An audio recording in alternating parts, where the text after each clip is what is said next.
Hello, my dear Aries. My name is Michaela. Welcome to my astrology channel, Today Energy.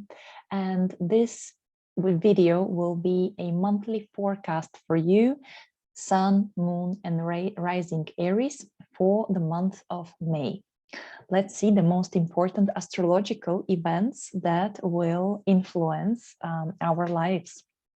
So the month starts pretty nicely. On the 1st of May, Venus conjuncts Jupiter. Those are both benefic planets. They usually influence very nicely our life. They conjunct at 27 degrees of Pisces. And this conjunctions reactivates the beautiful and unique Neptune-Jupiter conjunction that happened on the 12th of April and influenced mostly the first half of April.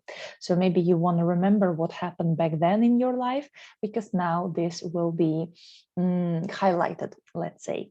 This conjunction happens in your 12th house. It's a very hidden house. It talks about our subconscious, our psyche, our emotions.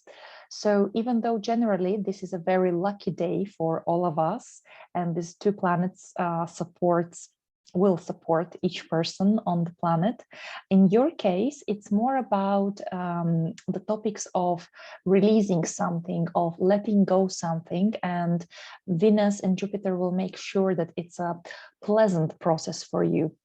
So whether it's letting go of some person or emotion in your life that no longer serve your highest good, it might be letting go of some bad habit that was harmful for your physical and especially emotional and mental well-being.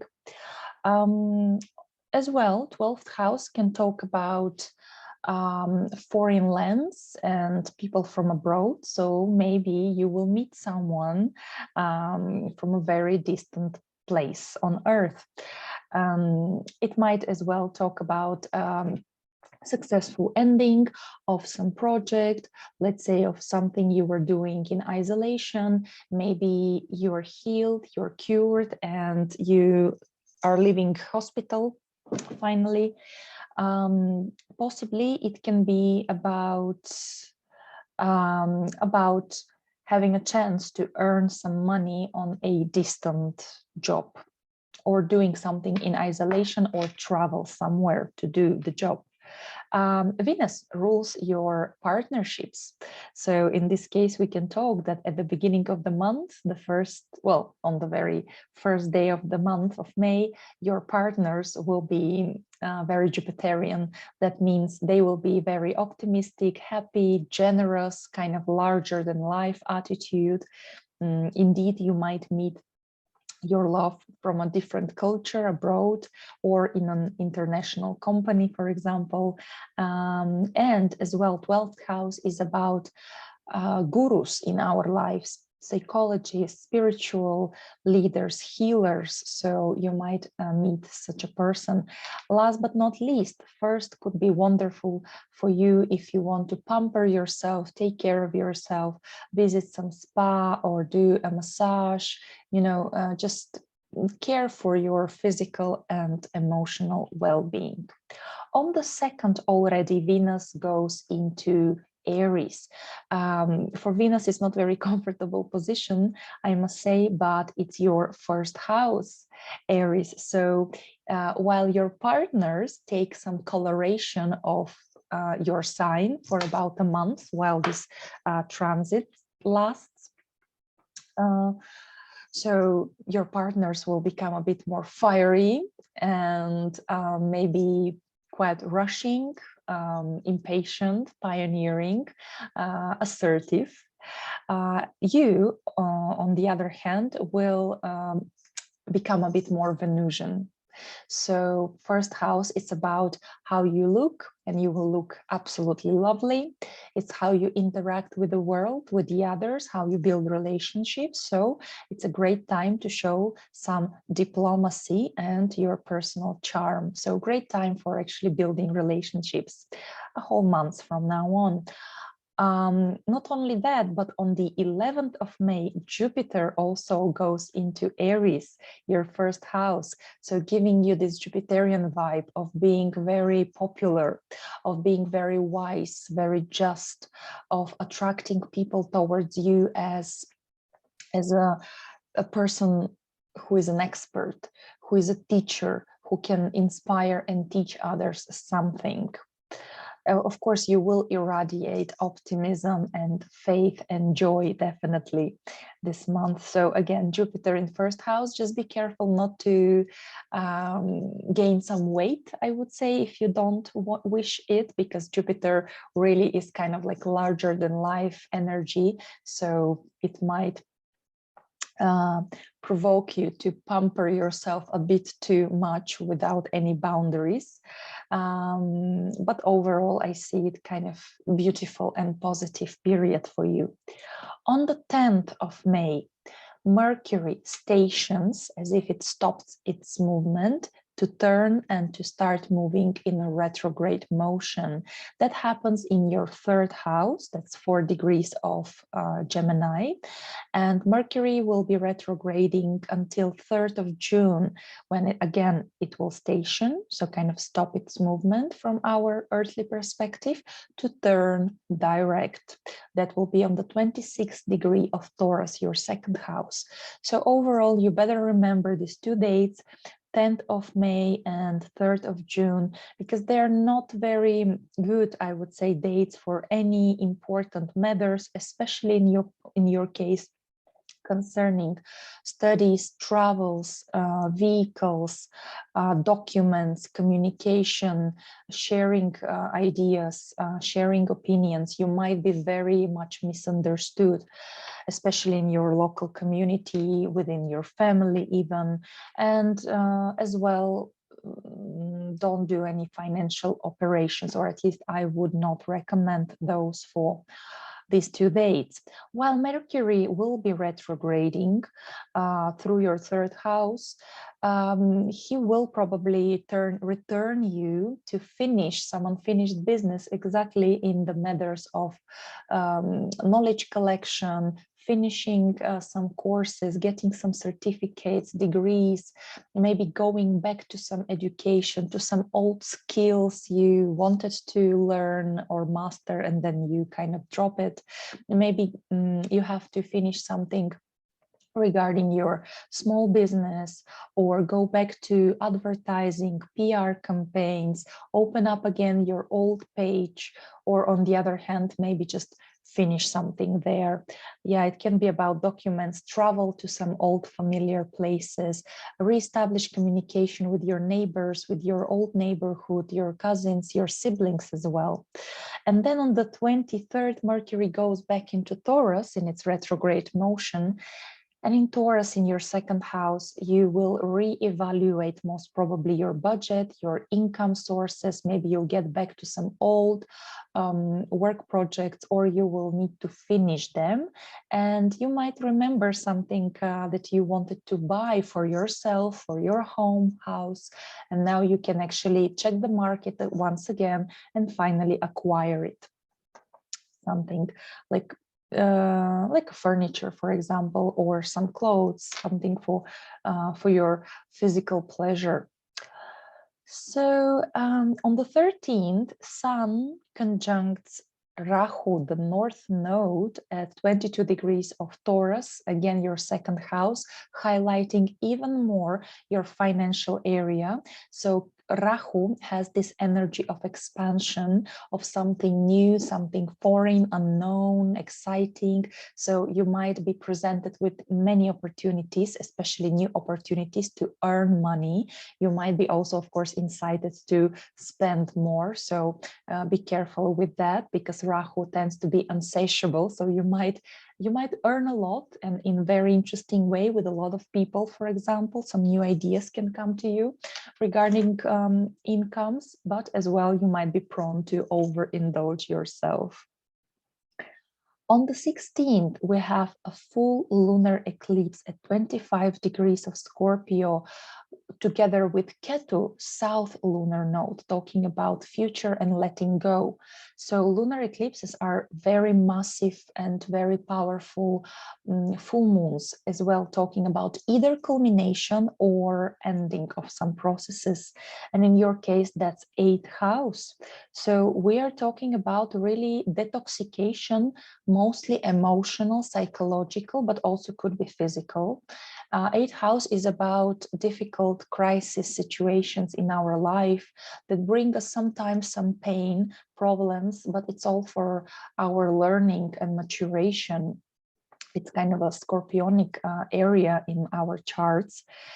Well, and in your chart it is ruled by Scorpio indeed. So you actually, that might be good. Maybe some difficult, painful situation or feelings might finally be released. Really use this time to let go of any sort of pain, grudges, you know, what you hold like poison in your mind and in your body correspondingly.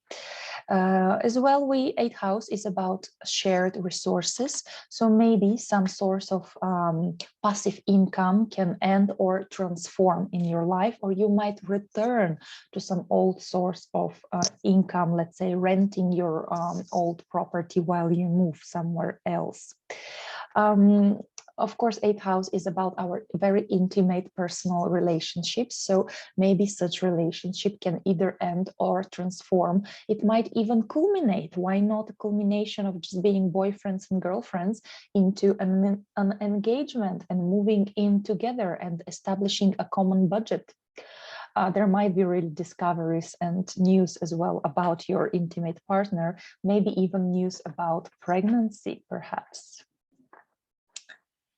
On the 18th, your ruler Mars conjuncts Neptune in the sky at 25 degrees of Pisces, again your 12th house. So your ruler passes Pisces, 12th house. Well, we must say the truth that Mars, being such a fiery, proactive planet, wouldn't feel necessarily very comfortable with a conjunction, in a conjunction with Neptune, such a vast, watery, ocean-like planet that talks about the transcendent and the spiritual. Well, being in the house of spirituality, you really might get, again, just like at the beginning of the month, just like at the middle of April, with this big conjunction in Pisces of Jupiter and Neptune, you might again be interested in introspection, spending time on your own spirituality. In this case, with Mars, it might be some active meditation, just like Tai Chi, Qigong, you know, hot yoga, for instance, would be great, or going somewhere near the sea side just to relax, meditate, gain your strength again. Be careful around the 18th of getting too tired, getting too exhausted, getting confused, getting sick, even maybe like a flu, for example, or catching a cold, right? And yeah, you might feel these days a bit nostalgic. Maybe you are really finishing something in your life, because 12th house is about endings. You see 8th house, that's very kind of watery, emotional, internalized energy, and you have to, whether you want it or not, deal with your feelings in May. Most probably getting very deep inside. Will be great if you work with a teacher, a guru, a psychologist, therapist, someone who can lead you through this process of letting go and releasing. Maybe you will be turning back in the past. Maybe you are an expat somewhere and you now go home for some time, meeting some old friends, family. So that might bring you some nostalgia, for instance. As well, Mars and Neptune in 12th house can talk about some exciting journey somewhere far, far away. On the 21st, Sun moves into Gemini, actually illuminating your third house of communication, of your local environment, your neighborhood, your family members, siblings, documents, social media. Maybe you are indeed working on some project remotely, isolated at home. By the way, when Mars will be in the 12th house, it might mean for some of you who already scheduled this, might mean some interventions, operations, or doing some health research in some clinic, right? So being a little bit, again, more isolated. Maybe you are doing some researches regarding them getting pregnant, doing the IVF, for instance. Nevertheless, the sun in Gemini talks about communication, sharing knowledge, ideas, focus maybe on your vehicle, on short distance travels, also some buying something from internet, having a blog, social page, or a page in a social media, doing PR, marketing, and some commerce as well, especially online. On the 25th, good news, Mars goes into Aries, your own sign. Your ruler is at home now. I'm very happy. So you regain your Arian character and motivation and strength, this proactive, pioneering, brave, courageous, fiery, passionate leader attitude. Of course, be careful this month not to be too hot and to provoke some conflicts, because it's your first house and it's how people perceive you. But you can use this Mars in first house to get what you want. Yeah, being really active in setting goals and achieving them, starting some new projects that you're passionate about, and of course being very assertive in relationships. But yeah, let's not cross some lines, of course. On the 28th, Venus goes into Taurus. So for your partners, happy month comes as well, because Venus rules as Taurus, as well as Libra. So that planet Venus will be very happy in Taurus. Partners calm down, become more pragmatic, more reasonable, but also maybe even more stubborn. For you, that's your second house. So the planet of money and pleasure goes into the house of making money and spending money as well. So both options are very likely possible. You'll have financial opportunities. You will like things. You can spend money, of course, for things that you enjoy sensually. Yeah, that make your 5-6 senses happy. So clothes, food, good food, massages, taking care of your home environment and your body. Also, that's very good booster for your self-esteem. On the 29th, Mars conjuncts Jupiter at 3 degrees of Aries. So your first house, especially, you will feel powerfully this conjunction if your sun or rising sign or ascendant or even moon is around this 3rd degree. So it's a day that no one could possibly stop you. There are no glass ceilings, no boundaries for you, really, that can be on a negative side. You can go overboard, like being too passionate, too aggressive even. So mind you about this. But Jupiter can give you a really huge amount of faith, optimism, popularity, charisma, really charismatic, especially if you work with public on a stage, you're teaching, you're media person, then that's a great day for shining, for achievement, for teaching others, for being the really amazing, popular leader, almighty almost. That's a great day also for traveling, for learning yourself. You can learn something from the others, but most probably you will be this inspiration for the world. And on the 30th, we have the new moon at 9 degrees of Gemini. Of course, new moons always bring new possibilities, and that's your third house. So possibilities for, let's say, buying a new vehicle, reestablish communication with new neighbors, do something in your local community, do some trading online, opening a website, web page, a blog, social media, start a new course, educational. And it's an important new moon because it's exactly 2 weeks after the lunar eclipse. And you know, this year we have 4 eclipses, 2 in the spring season and 2 in autumn. So eclipses, they tend to influence us, not only on the day they happen, but up to 2 weeks on each side of it. So with this new moon actually kind of calms down the energy of the last spring eclipse. So we close the spring period of eclipses.